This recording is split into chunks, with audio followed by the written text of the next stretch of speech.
Suasana tarawih di malam hari keempat Ramadan 1446 Hijriah, malam Selasa 3 Maret 2025 di Masjid Muhammadiyah Muhajirin Banjarmasin diikuti ratusan jemaah hingga meluber sampai di bagian luar masjid. Sedangkan jeda tarawih diisi Ustadz Umar Said Talib SE dan mengupas bulan Ramadan adalah bulan keampunan dari Allah Subhanahu wa Ta'ala. Suasana tarawih di malam hari keempat Ramadan 1446 Hijriah, malam Selasa 3 Maret 2025 di Masjid Muhammadiyah Muhajirin Banjarmasin diikuti ratusan jamaah hingga meluber sampai di bagian luar masjid. Sedangkan jeda tarawih diisi Ustadz Umar Said Talib SE dan mengupas bulan Ramadan adalah bulan keampunan dari Allah Subhanahu wa Ta'ala. Namun dari satu sisi timbul kesedihan karena kita diancam oleh Rasulullah SAW. Pertama, seseorang laki-laki akan mendapatkan kehinaan atau kerendahan derajat di sisi Allah Subhanahu wa Ta'ala. Ancaman kedua adalah Allah akan jauhkan 3 golongan dari rahmatnya. Ancaman yang kedua, ab'adahullahu min rahmati. Allah akan jauhkan daripada rahmat Allah. Siapa mereka? 3 golongan. Yang pertama, man dzukirtu indahu falam yusalli alayya. Pada ketika nama disebutkan karena Rasul sallallahu alaihi wasallam falam yusalli alayya, dia tidak mengucapkan salawat kepadaku, kata Rasul sallallahu alaihi wasallam. Hina. Allah akan jauhkan daripada rahmatnya. Yang kedua, maka lahu abawani au ihdahuma.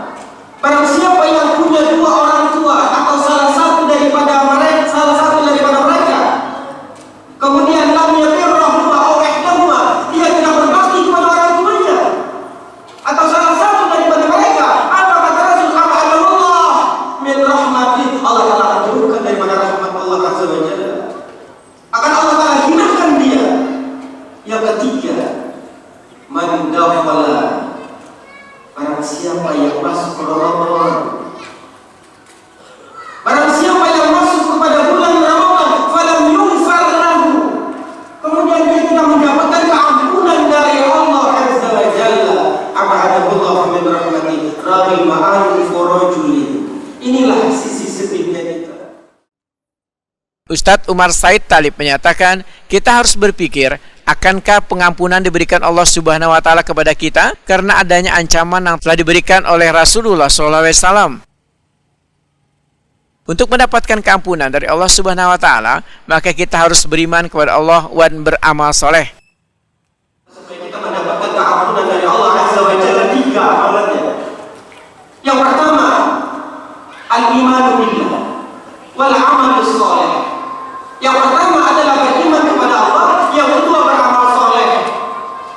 Ayat Al-Quran sudah jelas menyebutkan, man amila salihan, barang siapa yang dia beramal soleh, min zakarin aw unsa, baik laki-laki maupun perempuan, wa huwa mu'min, dalam keadaan dia beriman kepada Allah Azza wa Jalla, falanuhyiyannahu hayatan thayyibah, maka Allah Ta'ala akan memberikan dia kehidupan yang layak, kehidupan yang bagus, kehidupan yang penuh dengan kebahagiaan, kehidupan yang penuh dengan kesenangan.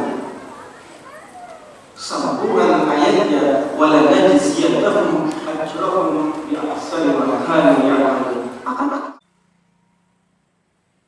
Ustadz Umar Said Talib berharap di bulan Ramadan ini akan mendapatkan keberkahan dan kerahmatan serta diampuninya dosa oleh Allah Subhanahu wa Ta'ala.